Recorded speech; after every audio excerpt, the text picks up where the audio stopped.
அஸ்ஸலாமு அலைக்கும். எல்லா புகழும் இறைவனுக்கு.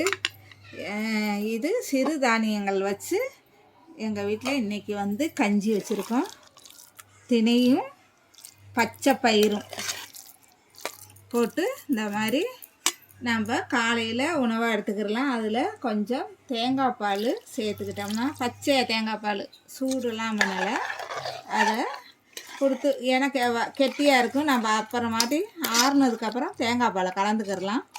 இது சாப்பிட்டா உடம்புக்கு நல்லது, வயிற்றுக்கும் குளிர்ச்சி, பிள்ளைங்களுக்கெல்லாம் நல்லா கொடுத்தா சத்தாக நல்லா ஹெல்த்தியான சாப்பாடு இது, சிறுதானியங்கள் சாப்பாடு. இதில் இப்போ நான் தினையும் பச்சை பயிரும் போட்டு செஞ்சுருக்கேன். அதில் கொஞ்சம் ஜீரகம், 2 பூண்டு பல் எல்லாம் போட்டு செஞ்சு எடுத்துட்டு ஆறுனதுக்கப்புறம் தேங்காய் பால் ஊற்றி வச்சுருக்கேன்.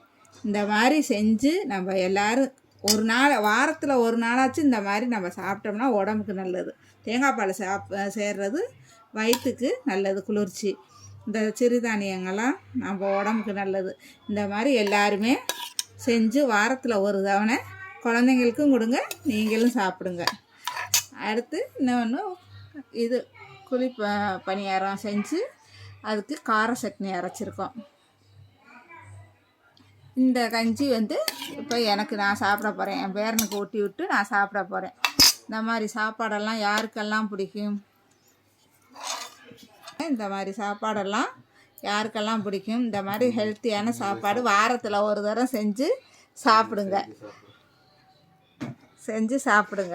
இது யார் யாருக்கெல்லாம் பிடிக்கும்னு சொல்லுங்கள். அஸ்ஸலாமு அலைக்கும்.